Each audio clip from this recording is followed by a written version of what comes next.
Hello everyone, thanks for tuning into today's fourth and final video. We're going to have a look at the weather for the next 10 to 14 days for today's final video. Day 10 will take us to the 26th of August. We'll be able to extend out beyond that with the extended GFS and ECM ensembles. Maybe we'll try in a couple of weeks. We'll have a look at the CFS V2 at the end of the video for the next 4 weeks. Gets us into the first half of September, and I shall get over that for you in a moment. Just see about the first video releases our 6 AM UK weather forecast. We've also released the latest bank holiday update. That's update number 3, as well as JMA Friday. Please check out all of today's videos and content.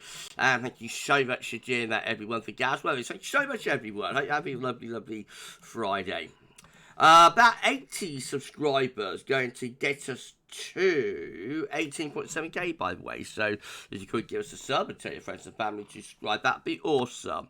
Thank you so much, everyone. Right, let's start off in the subtropical Atlantic with Hurricane Ernesto. Hurricane Ernesto is giving maximum sustained winds of 100 miles per hour with a minimum central pressure of 968 millibars, and Ernesto is moving northeastwards at 13 miles per hour. Clicking on Ernesto and going here, we can see that this is no longer forecast to become a major hurricane. So, as a Category 2 hurricane, Ernesto is about to slam into Bermuda in the next few hours, and then will push northwards, moving out into the cooler waters of the North Atlantic when we get through into the early part of next week, and going post-tropical then. But it's going to be a big hit as a Category 2 hurricane, I think, on Bermuda there. So we shall keep you updated.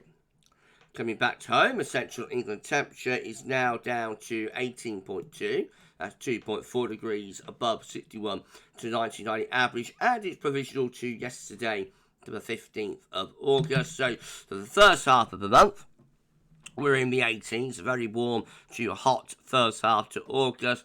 I reckon that will gradually inch its way downwards. It's going to be interesting to see where that ends up. I don't think there's any chance of an 18 Celsius CET finish, famous last words, but a 17 Celsius CET finish is a possibility, if not sort of upper 16s. It will be the hottest month of the summer, though, I think. We had June in at 14 degrees, July at 16.3, August at 18.2, unless we have, August so far 18.2, unless we have a really big cool down. I can't see August going under July, 16.3, so I think August will be the hottest month of the summer. The only question is, how hot will it be? How warm will it be? And we'll know that, of course, in a couple of weeks' time. These are GFS, upper air temperature and precipitation ensembles. The next couple of weeks. Glasgow today, the red line is the 30-year upper air temperature average for Glasgow.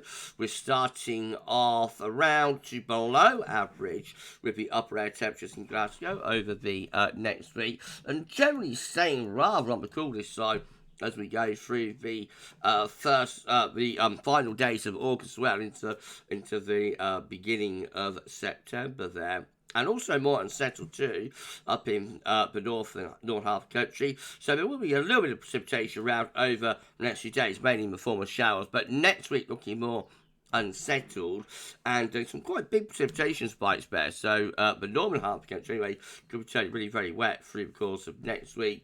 And then after that, rather unsettled conditions continuing right way out to the end of August. It does look so we could be in for quite a wet final week to August up in the north. If we go down to London, there it looks far less dramatic in terms of precipitation.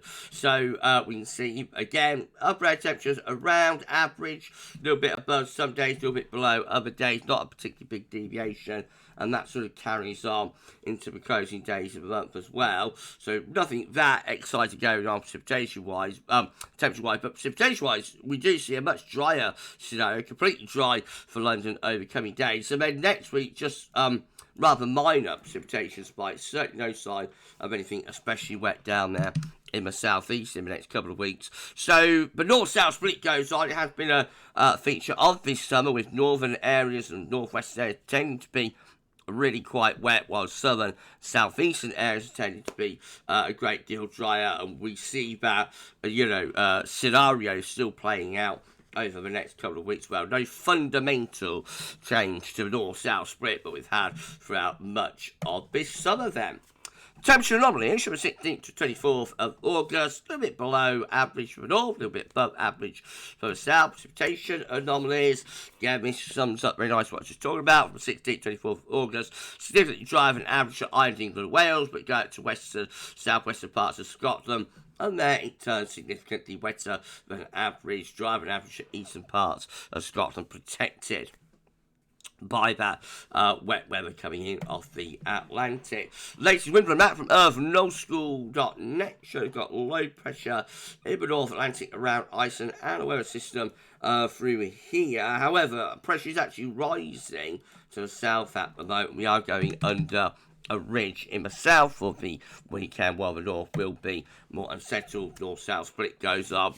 Right, that takes very nicely through the chart data. This is the latest UK Met Euro run. Looking big night on Monday. High pressure ridging in from the south, low pressure away to the north and west. Most unsettled in the northwest, driest in the south. Through into Tuesday, where the weather system could bring some wet weather, even into southern and southeastern parts of the country. Then we're back under this little transient ridge for Wednesday. And then we're back into rather wet and windy weather through Thursday and Friday for the north. But again, the south should have a lot of dry weather. What about Ernesto? So there's the remains of Hurricane Ernesto just there. Midnight on Wednesday, midnight on Thursday, but remains of Ernesto to the west, northwest of the UK and Ireland. And by the time we get through to Friday, midnight Friday, Ernesto is up here with a little secondary low down there. So it looks as though Ernesto will give us something of a glancing blow and will particularly affect the northern western parts of the country, but probably not much impact from Ernesto down in the south. Right, well, this is our icon in looking again. High pressure reaching up from the southwest on Monday. Then a trough moving through the country, but for Tuesday. There's Ernesto, by the way. Keep an eye on that low. So through into Wednesday, we go into like a flat, westerly, showery scenario. I mean, low pressure deepens, West Scotland, Wednesday to Thursday, bringing wet and windy weather into the northwest, but south should be mostly dry and quite warm. We get to the end of the icon run, and Ernesto has gone up into the Norwegian Sea with flat westerly for the north, with showers, mostly dry, quite warm down in the south. KMA, again, all much of a muchness, the early part of next week. Then we have Ernesto moving in to the west-northwest of the UK and Ireland, bringing some wet and windy weather in with it. Into bank holiday weekend, we're turning flat and westerly before high pressure ridges up from the south again, being mostly dry, quite warm weather to the south. But bank holiday Monday, while the north looks more unsettled, and we get to the end of a KMA run, perhaps hinting at turning a little bit more widely unsettled there by the 28th of August. The GFS midnight run, again showing that high pressure ridging into the south and southwest on Monday, bringing a lot of dry and fine weather for the start of next week. Then low pressure comes in from the Atlantic, bringing cloud and outbreaks of rain Monday through to Tuesday, into flat westerly flow for Wednesday. Then the remains of Ernesto, bringing wet and windy weather to the northern half of the country, Thursday to Friday. Probably not all that much impact down in the south. Bank holiday weekend, north-south split returns. So that's bank holiday Monday. High pressure into the south, bringing mostly dry and warm weather. Further north, it looks a little bit more showery. And then into the closing days of August, well, again, we have high pressure to the south, low pressure to the north. That's so not going to get to the end of the GFS midnight run. Gets us to the first day of September, when low pressure brings more wet wind weather into the north, but the south looking mostly dry, and you would have thought reasonably warm. What about GFS 6Z in comparison? So again, we've got low pressure out in the Atlantic on Monday. That system pushing through Monday through to Tuesday, brings some outbreaks of rain in with it.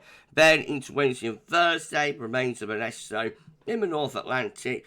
So that's actually the remains of Ernesto just there, but getting absorbed into this bigger area of low pressure to the south of Greenland. The upshot is that the northern half of the country turns rather wet and windy by the end of next week, while the south looks mostly dry and fairly warm as well. Flat westerlies into the bank holiday weekend before high pressure reaches up from the Azores. That could well give us quite a nice bank holiday Monday, day 10 on the 26th of August. And beyond that, well, again, we see that high pressure maintained to the southwest, low pressure to the north. So broadly, the north-south split goes on. You know, a little bit of variation on the thing, but broadly the pattern is maintained up to the start of September with high pressure to the south and low pressure to the north. If you're enjoying the video, please can you like, share and subscribe. Thank you so much everyone for doing that. Drop a comment, let us know what you think about this and all of our videos and content. And don't forget to tell your friends and family about GavsWeatherVids and get them to subscribe too. And we thank you so much, everybody, for doing that. We need to put on 80 subscribers to get ourselves to 18.7k. So if you could give us a sub, tell your friends and family to subscribe, that would be incredible, and we will thank you so much. Right, let's have a look at GM. With high pressure reaching up from the southwest into Monday, and quite a lot of dry and warm weather, then low pressure moves in from Monday through Tuesday, bringing outbreaks of rain with it. Wednesday with flat to pancake, westerly winds and showers into Thursday and Friday. This area of low pressure contains the remains of Ernesto. That brings wet and windy weather probably to the north. The south should have reasonable amount of dry weather into the bank holiday weekend. The low pressure begins to edge away. High pressure builds back up from the south. Should give us a mostly dry and fine bank holiday Monday for England and Wales. That's day 10, which is bank holiday Monday, 26th of August. And then finally, for chart data, got the ECM. Again, the pattern continues for Monday. High pressure reaches up from the southwest before getting flattened off as low pressure heads in on Tuesday. Then we're into flat westerly flow for Wednesday. The remains of Ernesto just here, midnight Thursday, being absorbed into that area of low pressure. Really, the upshot is that through Thursday through to Friday, the north looks wet and windy with the remains of Ernesto. Probably not much rain though down in the south. Heading into the bank holiday weekend, well, it looks a little bit more mixed and showery, I think, from the ECM compared to most of the other model output. That's bank holiday Monday. Instead of being under that area of high pressure, we've got a northwesterly flow, being showery conditions. So cooler and more showery at day 10, bank holiday Monday with the ECM.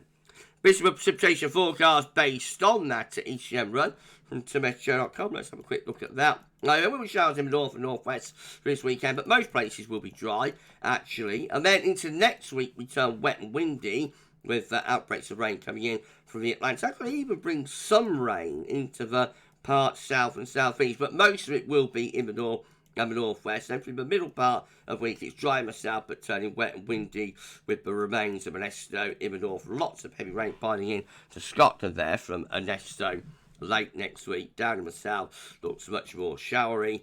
Non-wet weather zipping through when we get into next weekend, though, bank holiday weekend. So wet weather is flirting there with the south and southeast. That could be useful in terms of, give a bit of a top up for rain and whatnot. But we end up, anyway, by bank holiday Monday with showers into the north and northwest in that northwest wind, mostly dry in the south and the east. These are the options on the table within the ECM ensemble today for day 10 from the Icelandic Met Office gets us to the 26th of August. 17 members of the ECM ensembles, including control and the operation run with low pressure to the north and northeast, and we bring in wind from a northwesterly direction, rub cool and showery. 15 low pressure to the north, high pressure to the south, and winds coming in from a westerly direction with that driest in the south, most unsettled in the north. 10 with low pressure in the north, bringing in a westerly flow, and 9 with low pressure to the north, northeast, high pressure to the south and southwest. And again, that looks a little bit on the showery side. So westerlies really continue up to day 10 there with the ECM ensembles. In 2 weeks' time, we can get this to click over. Come on, let's do that. In 2 weeks' time, gets us to the 31st of August. Last day of the month. 14 members of the ECM ensembles then have a big pattern change. High pressure takes over, bring mostly dry and warm weather. That's very typical, of course, for the end of August, beginning of September. However, 13 keep it rather mixed with low pressure to the north, and we keep it rather showery and coolish. We've got 12 with a mid-Atlantic ridge, chopped to the east, so winds in from the north, that could be rather showery and a bit cool as well. And then another 12 with high pressure taking over from the south, building northeastwards, low pressure out in the Atlantic. That should be turning things drier and warmer. If you put the 14 there together with the 12 there, that gets us to 26. That's right, isn't it? So just about favouring high pressure taking over within the ECM ensembles by the end of August. However, the 13 and the 12, it's not that far away from that. And so 13, so that's 25, isn't it? So, it's virtually a 50-50 split, whether we're in the high pressure or low pressure by month's end. Finally, have a look at CFS Future. I think it's another video where I might have said we're having a look at CFS Weeklies. We're not. We've done that for January, Friday. So instead, we're going to have a look at the CFS Monthly for September. Remember, these charts change daily. So 700 millibar height anomaly. Today's idea for September has some lower pressure below average heights between Scotland and Iceland. High pressure is in the Atlantic, and we bring the wind in from the west to northwest direction. A little bit on the showering and coolish side there for September if that came up. Temperature-wise, not much of a thing, sort of average temperatures being predicted. And precipitation-wise, again, all looking rather average or no signal. But if you go back 700 millibar height anomaly, I'd imagine a relatively coolish and mixed month would be likely there. Low pressure, to the northwest, high pressure in the Atlantic. Maybe similar to what we've had through much of the summer, actually, with the south tending to be rather dry and getting the best weather, and the north a little bit more mixed. But anyway, we'll worry about September when we get to it. So that's it for today's videos. If you've enjoyed it, then please do like, share, and subscribe. Thank you so much, everyone, for doing that. Drop a comment and so what you think about this and all of our videos and content. And don't forget to tell your friends about GavsWeatherVids. Get them to subscribe as well. 80 subscribers going to get us to 18.7k. So if you could give us a sub, it would be amazing. Thank you so much. Right, so let's have it on the channel tomorrow. Down 6 a.m. UK weather forecast, the EC42 day for UK and Ireland. Weekend forecast and a 10 to 14 day. So lots to look forward to tomorrow. Keep checking back to the channel for more. But for this one, that's all for now, and thanks for watching. Enjoy the rest of your Friday, and bye for now.